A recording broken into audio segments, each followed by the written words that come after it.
En el nombre del Padre, y del Hijo, y del Espíritu Santo. Amén. Queridos hermanos y hermanas, les mando la homilía sobre el pasado domingo, el domingo 14 de las lecturas del Evangelio de San Mateo, en el cual oímos otra vez las palabras de nuestro Señor diciéndonos, dándonos una parábola igual que el 13 domingo oímos la parábola sobre la viña y los labradores malvados. Así también nuestro Señor continúa hablándonos con parábolas, y esta vez es una parábola. La parábola habla sobre el rey que hizo una boda para su hijo. Y entendamos pues para qué propósito nuestro Señor dijo esta parábola, a qué se refieren metafóricamente los personajes y los acontecimientos en la parábola para aplicar en la historia de la iglesia y a nosotros mismos también, para entender qué es lo que nuestro Señor nos está diciendo con sus palabras. Pues oímos la parábola del rey que tenía un hijo y hizo una boda para su hijo. El rey hizo una boda para su hijo y invitó ante todo a sus invitados los más preferidos. ¿Quién es el rey? ¿Y quién es su hijo? ¿Y cuál es esta boda? ¿Y quiénes son nuestros invitados preferidos? El rey es Dios el Padre, creador del cielo y la tierra. Y su hijo es nuestro Señor Jesucristo. ¿Y qué es la boda? La boda es la encarnación. Cuando Dios Hijo, el Hijo de Dios Padre, se hizo hombre. ¿Y por qué se llama boda la encarnación? Porque igual que en la boda el marido y la mujer se hacen tan cercanos como más cercano no puede existir en la humanidad. Se hacen una carne, más intimidad, más ternura, más belleza entre humanos no puede existir como entre marido y mujer. Así también la Sagrada Escritura y los Santos Padres comparan la encarnación del Hijo de Dios a una boda, porque así nos acercó a sí mismo Dios el Hijo al hacerse hombre, porque al hacerse hombre Él abrió hacia sí mismo las puertas de toda la humanidad, para que todas las almas puedan hacerse sus novias, Él siendo el novio eterno de todas las almas. Y la boda y esta unión de las almas con que son novias a su novio, que es el Cristo, es la boda. Así es como se refiere muchas veces en los sagrados oficios, en las escrituras, la boda de casamiento de las almas con el novio, que es nuestro Señor Jesucristo. Esta es una boda por encima de imaginación humana. La unión entre el novio y las almas es tan íntima, tan cercana, tan une a las almas a Dios, que se compara con una boda. Pues la encarnación es la boda. Y esto es lo que la que significa, o sea, a qué se refiere nuestro Señor en la parábola, que Dios Padre hizo una boda para su Hijo.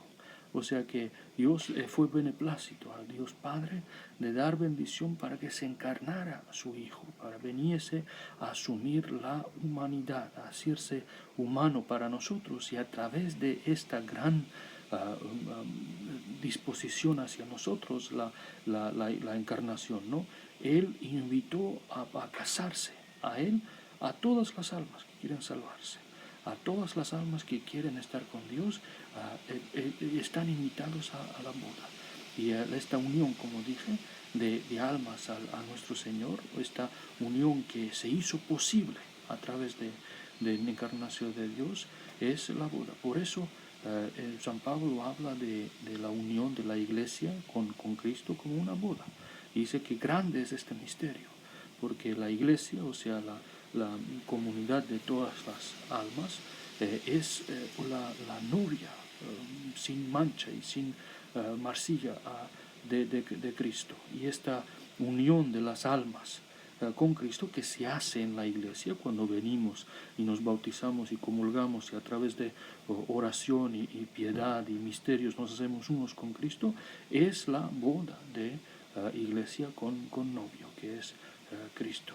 A esto se refiere también los cantos de Semana Santa, o decimos que a tu, ah, a tu la cámara nupcial veo adornada, Señor, pero no y continúa después diciendo las cosas que vamos a explicar que son. Pero esta cámara nupcial de Dios, el Hijo, es la encarnación y la unión de las almas con Él que se hizo posible a través de encarnación. Pues esto es lo primero. Explicamos quién es el Rey y quién es su Hijo y quién es la boda.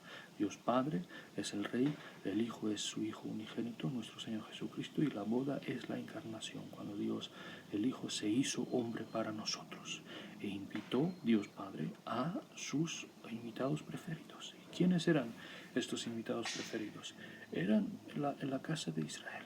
Estos eran sus invitados preferidos porque por la fe que encontró en Abraham, Isaac y Jacob, Dios Padre eligió a sus descendientes como el pueblo elegido, como el pueblo bendito. Por eso cuando se consumió todo para que el pueblo elegido fue elegido en primer lugar, ¿no? Cuando vino nuestro Señor Jesucristo a esta gran festividad de su encarnación, quería que atendiesen ante todo el pueblo de Israel. Por eso a Él los llamó ante todo, y esos son los preferidos invitados a quienes llama Dios Padre a través de sus siervos. Y estos siervos son los profetas que llamaban al pueblo de Israel a prepararse para la venida de Hijo de Dios y para participar en esta venida del Mesías, ¿no? Pues los preferidos invitados son el pueblo de Israel, quienes fueron llamados muchas veces a prepararse por los profetas y más que nadie pues por el profeta de los profetas, que es San Juan Bautista, que los llamó, los preparó para que estuviesen preparados para la venida del Hijo de Dios, la venida de nuestro Señor Jesucristo. Pero ¿qué pasó? En la parábola vemos una cosa increíble, que los invitados preferidos buscan excusas para no venir a la boda. Unos dicen, nuestro Señor en la parábola, dice que unos pues dijeron que tenían que ir a trabajar ahí, de laborar en algún lado, otros dijeron que pues tenían que sembrar, y en otra versión de esta misma parábola, en el Evangelio según San Marcos, dicen que pues unos pues, tenían que atender a lo que compraron, otros que pues se casaron, tenían novia que ver. O sea, usaron excusa tras excusa para no venir a la boda. Y otros dijeron, agarraron a estos siervos que venían del rey y los maltrataron y los mataron. Imagínense la audacia, ¿no? de estos preferidos. Y el rey se enojó, se encolerizó al ver un comportamiento tan indigno de estos. ¿Y qué hizo? Mandó a sus ejércitos para totalmente aniquilar esta ciudad. Y esto es lo que pasó en realidad. Los invitados preferidos que no atendieron, no quisieron atender la boda del hijo del rey son los judíos que rechazaron a los profetas, rechazaron a San Juan Bautista y rechazaron al Hijo de Dios mismo y no quisieron aceptarlo, sino que descreyeron en él, lo maltrataron a los profetas, a San Juan Bautista, el Hijo de Dios mismo. O sea, ellos son los invitados preferidos que no quisieron aceptar a nuestro Señor Jesucristo y por lo tanto pues no vinieron a la boda. Estos son los judíos que vemos en el Evangelio, que siempre están argumentando contra nuestro Señor, están diciendo cosas, blasfemias contra Él, están descreyendo, están diciendo que Él es un demoniado, que Él no es el Mesías de verdad, y al final rechazaron y hasta hoy en día lo rechazan. Estos son los preferidos, de invitados, porque eran hijos de Abraham, eran a los que Dios escogió, pero ellos rehusaron esta dignidad, ¿no? Y por eso, pues, y a muchos de los profetas, pues, maltrataron, igual que en la parábola, a muchos de los siervos que fueron a llamarlos a la boda, los maltrataron. ¿Y qué pasó? Que igual que el rey en el parábola se encoleriza contra ellos y manda a ejércitos para que machaque y destruya su ciudad, esto es lo que pasó con Jerusalén, porque al rechazar a Hijo de Dios, al crucificarle, la gracia se fue de la sinagoga, la gracia se fue del templo de Jerusalén, la gracia que habitaba en la casa de Israel abandonó a esta casa porque ellos no quisieron participar en la fiesta de las fiestas, que es la boda de Dios el Hijo, o sea, su encarnación. Rechazaron a Hijo de Dios y por eso la gracia los abandonó. Y cuando la gracia los abandonó, ¿qué pasó?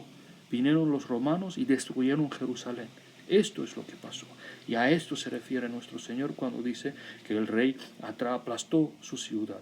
O sea que gracia al abandonar la casa de Israel estaba totalmente indefensa ante los depredadores que habían allá en las naciones paganas, y 40 años exactamente después de la muerte, resurrección y ascensión de nuestro Señor, los romanos, los judíos, al rebelarse contra ellos, hicieron una guerra contra los judíos que está descrita en detalles por el Flavio Josefo, que era contemporáneo de aquellos tiempos, y describe terrible destrucción de Jerusalén.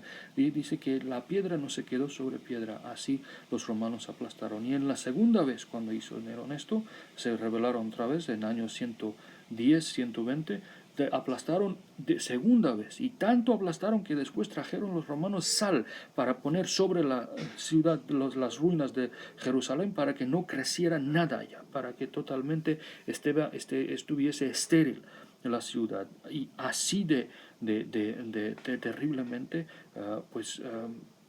saquearon y aplastaron la ciudad. ¿Por qué? Porque la gracia los dejó. ¿Por qué les dejó la gracia? Porque ellos rechazaron a Dios que da la gracia, ¿no? Pues a esto se refiere. ¿Y qué pasa después en la parábola? En la parábola dice que después Dios dice, o sea, el rey dice a sus siervos: id a las orillas de ciudad, id a las carreteras más allá de la ciudad, y encontrad todos los que encontráis allá que están, y traed a ellos, y ellos llenarán la boda de mi hijo, para que no esté ni un sitio libre. Y esto es lo que hicieron. Los siervos fueron a las orillas del país, fueron más allá, y trajeron a aquellos que no eran invitados al principio. ¿A qué se refiere esto, queridos hermanos y hermanas? Esto se refiere a la predicación apostólica, cómo los apóstoles fueron a predicar a las naciones, y la gente que antes no era invitada a venir a la boda, o sea, que eran paganos, no tenían conocimiento de Dios. Y esto se refiere a los que vivían en las orillas, ¿no? Y más allá en las carreteras.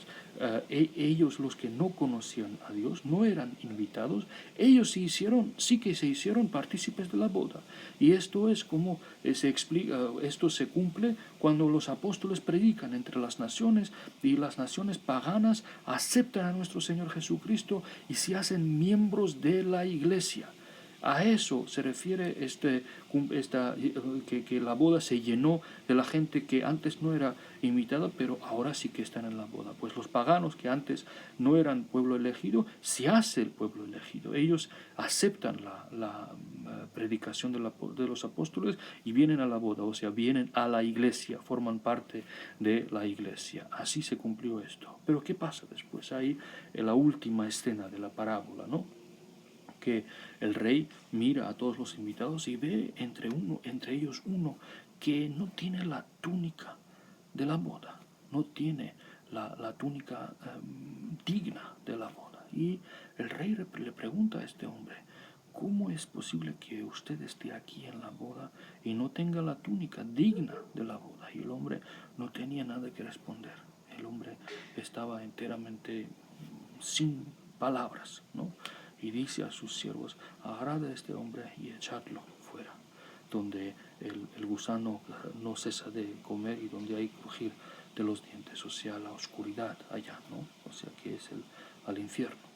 ¿Quién era este hombre? ¿Y por qué no tenía la túnica? ¿Y qué es esta túnica que debía haber tenido? Pues la túnica es la túnica bautismal, queridos hermanos y hermanas. Todos los que vinieron a la boda todos habían recibido esta túnica, o sea, a través de los que les trajeron a la boda. Esto quiere decir de que todos los que vinieron a la iglesia, al recibir la buena nueva, recibieron el bautismo.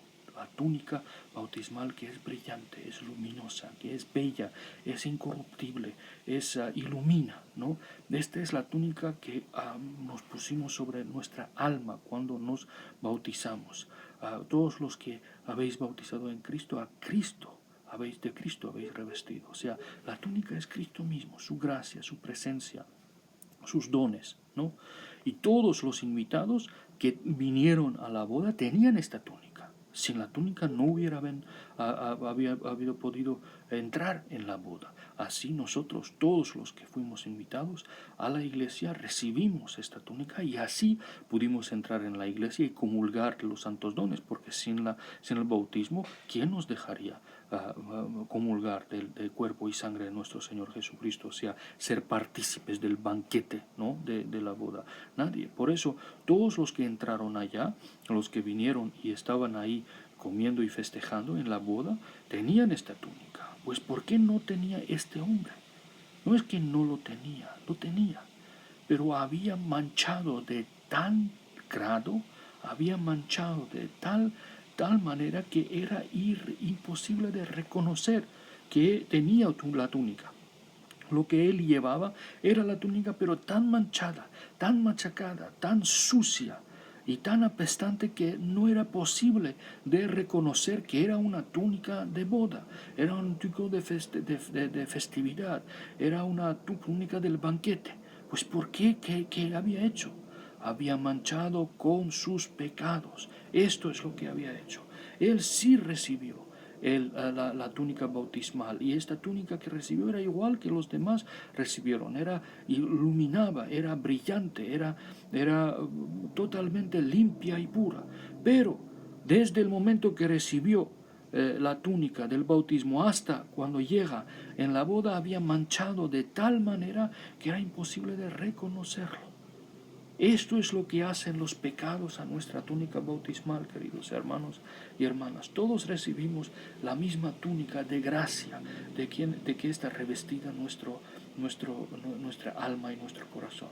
Pero cada vez que cometemos pecados, cada vez que sometemos a las pasiones que habíamos rechazado en el bautismo, manchamos nuestra túnica. Y si no la limpiamos a través del segundo bautismo, que son las lágrimas de arrepentimiento, el pedir perdón, el arrepentirse, el sentir contrición en nuestro corazón y pedir perdón a nuestro Dios, si no lavamos nuestra túnica y las manchas que están sobre túnica a través de este bautismo, que es constante, arrepentimiento no tiene fin.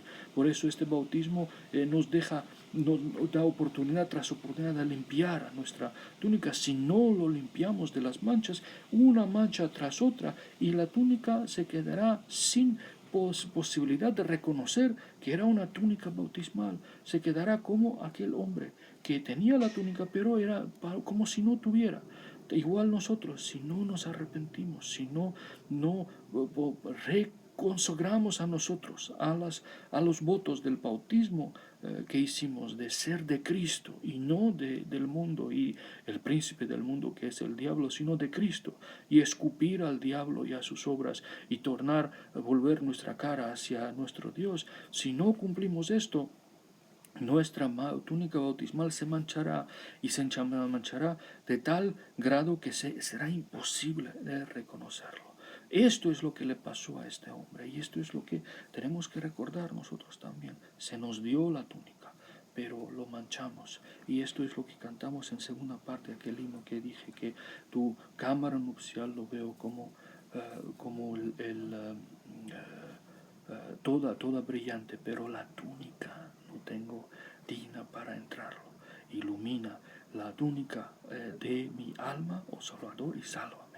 ¿Por qué no tenemos esta túnica? Sí que tenemos, pero ya no es digna por nuestros pecados, por nuestras transgresiones. Esta túnica se nos dio, ya no brilla, no ilumina, y por eso no es digna. Por eso el himno de la Semana Santa, que es el martes santo, en que cantamos este himno, dice que veo a tu cámara nupcial toda brillante, pero mi túnica no lo es. no lo es digno para que lo entre. Por eso ilumina la túnica, o sea, limpia otra vez la túnica de mi alma, oh Salvador, y sálvame. Esto es un himno muy, muy, muy bello. Y también decimos este mismo himno cada vez que comulgamos. En las oraciones de antes de comunión decimos este himno. Si veis las últimas oraciones de la comunión, tiene este himno para repetir cada vez que vamos a la oración, porque a esto se refiere, de la boda, la encarnación, o sea, la culminación de encarnación para nosotros es la Santa Comunión. Para eso se hizo todo, para eso nuestro Señor se hace hombre, para que nos dé su cuerpo humano, que es divinizado, unido a su divinidad, para que nosotros comulguemos y nos hagamos comunicantes, o sea, participantes de su divinidad a través de su humanidad. ¿No? Es para nosotros, todos nosotros, la culminación, el propósito, el meta, el objetivo y sentido de la encarnación de Dios es la Santa Comunión. Y porque a través de la Santa Comunión nos hacemos partícipes de Él. Por eso Dios se hizo hombre, para que nosotros a través de comunión de su humanidad nos hacemos partícipes de su divinidad. Pues por eso este banquete para nosotros es la Santa Comunión, es la divina liturgia, es ahí donde el altar donde está puesto el cuerpo y sangre de nuestro Señor. Esto es el banquete de los banquetes, a que todos nosotros estamos constantemente invitados, domingo a domingo, fiesta a fiesta. Esto es el banquete de los banquetes. Por eso miremos a nosotros mismos, queridos hermanos y hermanas. Tenemos la túnica limpia, tenemos la túnica pura como debemos tener para venir a la Santa Comunión. Y si no la tenemos, no nos desesperemos, sino que arrepintamos. Esto es la belleza del cristianismo. Esta es la belleza de la fe en Cristo, de que no es una fe de desesperación, sino es una fe de esperanza, de que sí caemos, pero hay arrepentimiento, hay lágrimas, hay contrición de corazón, hay el sentir de dolor de corazón que es vivificante. Sentir dolor en nuestros corazones por los pecados y todo lo con lo que hacemos doler el corazón de nuestro Salvador es vivificante, es cura nuestros corazones. Este dolor es bueno, y este dolor es como pasar por bautismo otra vez. Claro, no pasamos otra vez por bautismo, pero energiza, hace eficaz el bautismo en nuestro corazón otra vez. O sea, limpia la túnica bautismal que tenemos. Este dolor que se llama arrepentimiento es vivificante. Busquemos este dolor en nuestros corazones. Miremos como algo bueno, como algo para tener, porque esto es lo que limpia nuestra conciencia, limpia nuestro corazón, y así sí que podremos venir con conciencia limpia, con humildad, con mucha humildad y arrepentimiento, pero venir a comulgar los santos dones. Y esto es el banquete al que debemos anhelar cada día de nuestras vidas, y tener esta parábola como algo que recordar, de que sí recibimos todos la túnica bautismal, pero si lo manchamos y no limpiamos, pues Dios nos libre de que pase lo que pasó a aquel hombre, que ni tenía palabras de responder, ni nadie tendrá palabras de responder si no se arrepiente. Sabrá él mismo que tuvo toda la oportunidad para arrepentirse y no lo hizo. No tendrá ni derecho ni sentimiento para responder y defender a sí mismo. Él mismo no tendrá palabras, sino que dejará que lo echen él mismo echará a sí mismo del banquete, porque no tendrá sitio allá. Dios nos libre de esto, queridos hermanos y hermanas. Por eso arrepintamos, abracemos arrepentimiento y abracemos el deseo de querer tener la túnica bautismal simplemente limpia, y si está manchada, pues estar en proceso de limpiar. Hasta esto cuenta. Dios toma en cuenta hasta esto, de que si estamos trabajando, por lo menos cuando uno está luchando en el campo de batalla, lo peor que puede hacer es huir de sus enemigos. Lo mejor que puede hacer es ganar a sus enemigos, ¿no? Pero cuenta hasta si el hombre ha caído en el campo de batalla luchando. El rey mirará esto hasta y verá que este hombre sí no ganó contra sus enemigos, pero, cayó luchando, no huyendo, sino luchando. Hasta esto cuenta. Por lo menos en esto que nos agarre la muerte, luchando, estando de pie, sí, con muchos morados y muchos cortes de la batalla, pero luchando y no rindiéndose. Hasta esto cuenta. Pues miremos a nuestro trabajo así, miremos el proceso de limpiar nuestra túnica así, de que por lo menos estemos trabajando, por lo menos suframos algo hagamos para limpiar nuestra túnica. No estemos rendidos totalmente, no estemos ineficaces totalmente así dejados de que pasen los pecados que pasan, que el mundo pues haga lo que quiere con nosotros, que los deseos cuando vienen ni nos oponemos, las pasiones que vienen pues de repente, con facilidad y sin ninguna oposición, pues toman nuestra mente y lo llevan. No, así no. Luchemos, suframos un poco y como el rey ve a sus soldados que caen en campo de batalla, sí, no ganan, pero cayeron allá en campo de batalla. Así nos mira a nosotros, y cada momento cuando ponemos una resistencia, ponemos una lucha honrada contra el mundo y los pecados, el rey lo toma en cuenta, nuestro Dios lo toma en cuenta. Hagamos esto, queridos hermanos y hermanas. Y un detalle más. Escuchen cuál era la excusa de aquella gente que era favorita los que fueron invitados ante todo, ¿no? La casa de Israel. ¿Cuáles eran las excusas que ellos habían hecho? Uno dijo que tenía que trabajar en el campo, otro dijo que tenía que, no sé, vender algo. En otro evangelio, en la misma parábola, nuestro Señor dice que pues otro había casado, otro pues había comprado unos bueyes y tenía que probarlos, otro una tierra. Hay algo en común entre todas estas cosas, queridos hermanos, que no es accidental que nuestro Señor así lo dijo. ¿Y qué es lo común que estas excusas tienen? Ninguna de ellas es pecaminosa. Esto es lo importante e interesante en esto. Ninguno de ellos como excusa trajo, o no dijo nuestro Señor que ninguno de ellos había dicho que, pues era un fornicador y pues no le interesaba la salvación.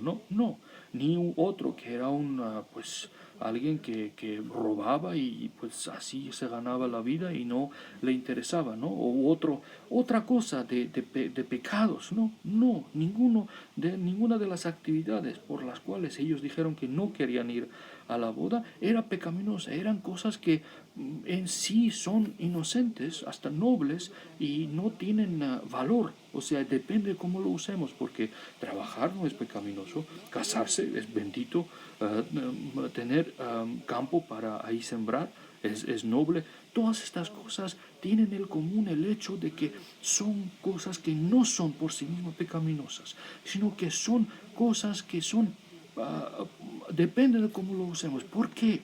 ¿Por qué pues nuestro Señor elige estos tipos de cosas para enseñarnos qué son las excusas que aquellos hombres usaron para no venir a la boda? Lo hace a propósito esto. Nuestro Señor lo hace a propósito. ¿Por qué? Para enseñarnos de que si hasta usamos como excusa que las cosas que por sí mismas no son pecaminosas, hasta ellos pueden hacerse obstáculos para nuestra salvación si los hacemos a la expensa de nuestra relación con Dios. Esto es lo importante. Y hasta se pueden hacer más obstáculos. Estas cosas que por sí mismos no son pecaminosas, que son actividades normales, si los abusamos y si los hacemos a la expensa de nuestra vida, nuestra comunión, nuestra relación con Dios, son aún más peligrosas que pecados. ¿Por qué? Porque el pecado es evidente. No podemos ni taparlo ni escapar del hecho de que es pecado. Es evidente y para nosotros, para los demás. Por eso sabemos de que si nos metemos en pecado está claro que estamos arriesgando nuestra salvación. Pero una actividad como trabajo, ser un negociante, casarse, otras cosas que son por sí mismas buenas y benditas y todo esto, si abusamos de ellos, si lo usamos en contra de nuestra salvación, ni nos podemos dar cuenta muchas veces de que estamos arriesgando nuestra salvación. Y les daré ejemplo. Si, por ejemplo, uno se casa y a vez de marido y mujer ser ayudantes uno de otro para la salvación, y esto es el propósito de la boda, de las nupcias, de ser casado, a vez de ayudar uno a otro, uno pone tropiezos al otro, ¿no? Para llegar a la salvación, pues miren que hasta la vida matrimonial se hace para uno un obstáculo. Si marido y mujer, a vez de ayudar uno a otro en oración, en ayuno, en lecturas, en criar los hijos como se deben, en ir a la iglesia, en soportar uno a otro, ser paciente uno a otro, a vez de esto, si uno hace excusas, o sea, a vez de ayudar que suba el marido o marido a la mujer, uno lo jala para abajo, ¿no? Y hace excusas que no, pues mejor que no ayunar, mejor pues para qué orar, o mira, pues el mundo, los niños necesitan cosas del mundo. Miren, hasta el matrimonio de este modo se hace un obstáculo. Y por eso, y es un obstáculo más que tiene el riesgo de nuestra perdición escondido.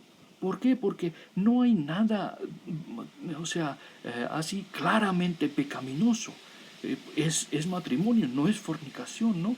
Pero ya que está abusado y ya que a vez de usar el matrimonio para salvación, lo estamos usando para excusar, no a nosotros, y para a vez de la salvación lo usamos para la perdición, pues es un riesgo que es escondido, no lo vemos claramente, ¿no? Y por eso es más arriesgado, más peligroso para nosotros. Igual trabajo, por ejemplo, uno puede tener trabajo y dedicado a su trabajo, pero este trabajo puede, o sea, requerir y exigir tantas cosas de la persona que esté dando semana tras semana, mes tras mes, año tras año, y está exigiendo hasta cosas que le hace a esa persona de no ayunar, no hacer oraciones como debe, no ir a la iglesia y hasta, o sea, alejarse de la vida de piedad. Pues el trabajo por sí mismo no es pecaminoso, pero si lo hacemos de manera que se hace que a la expensa de todas las cosas piadosas que podemos hacer, pues ya se hizo como un obstáculo para nuestra salvación sin nosotros enterarnos de esto. Y después de años miraremos atrás y veremos que, pero ¿qué hice? Toda mi vida he estado trabajando pensando que hacía bien, pero todo este tiempo que no dediqué a Dios, no dediqué a mi oración, no dediqué a cultivar mi regla de oración, ni dediqué a venir a comulgar cada domingo, ni dediqué a ayunar como se debe. ¿Para qué? ¿Para qué todo este trabajo, pues? ¿Para qué me ayuda? ¿En qué me ayudará este trabajo? Pues miren, otros tienen hobbies hasta que los consumen, o sea, están tan involucrados en sus hobbies y en sus, digamos así, ser aficionado de alguna actividad que no recuerdan nada y ponen a la iglesia en segundo lado. Pues miren, son actividades que por sí mismos no son pecaminosos, pero si los hacemos a la expensa de nuestra relación con Dios, sí que se hacen pecaminosas sin nosotros darnos cuenta, ¿no? Por eso, recordemos esto, queridos hermanos y hermanas. Cualquier cosa que nos hace poner a Cristo en segundo lado ya es pecaminosa, aunque por sí misma no sea pecaminosa. El matrimonio que nos hace poner a Cristo al segundo lado, tenemos que pensarnos qué estamos haciendo. Hablar con nuestro Padre Espiritual, mirar, a ver, ¿cómo es posible esto? el trabajo, cualquier actividad, estudios, ¿no? Unos estudian años y años y décadas y dan todo lo suyo a los estudios, ¿no? Cualquier actividad que estemos haciendo y que vemos en nuestro corazón que nos está, por esta actividad, este trabajo, esta relación, nos hizo poner a Cristo en segundo lado, miremos de que no, a través de esta actividad, no perdamos la salvación, queridos hermanos y hermanas. Por eso nuestro Señor en sus parábolas trajo excusas así, excusas que no son pecaminosas, pero que costaron a aquella gente su salvación. Miremos nosotros mismos en nuestro corazón y entendamos de que Cristo, pongamos prioridades en su orden. Primero viene Cristo y nuestra relación con Él. Primero viene Cristo y la iglesia donde Él se encuentra. A todo lo demás es secundario esto. Y todo lo demás debe revolver alrededor de esta prioridad de las prioridades, ¿no? Si ponemos esto así en nuestra vida, aunque sea difícil, aunque pensemos que estamos sacrificando una cosa u otra, Dios nos ayudará. Dios verá que queremos poner en orden las cosas. Nuestro esposo nos escuchará. Dios tocará su corazón para que entienda de que tenemos que poner Cristo primero. Y si pues nuestra esposa, depende de que marido o mujer, nos escuchará. Si entiende de que Cristo debe venir primero. Y el amor entre los esposos, cuando Cristo está entre ellos y ellos miran uno a otro a través de Cristo, es el paraíso.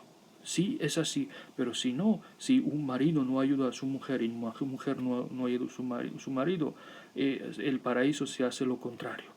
Están trabajando para su perdición.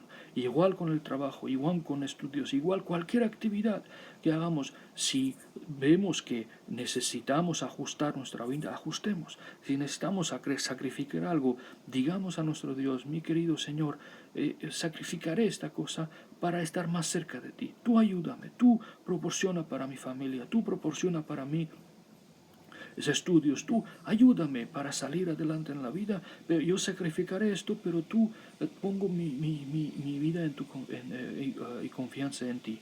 Miréis y veréis cómo Dios vendrá a ayudar, que Dios nos abandonará, Él que ayuda a los que no creen y da ayuda hasta animales y a plantas y todos. Él va a olvidarse de sus siervos y sus hijos, que para estar más cerca de Él, ellos sacrifican cosas de la vida que les haría la vida más, puede ser más rica o más, digamos así, confortable o más cómoda, o que podían ellos avanzar en la vida, pero para estar más cerca de Dios ellos sacrificaron estas cosas. ¿Dios les va a olvidar esto? No, jamás, jamás, hermanos.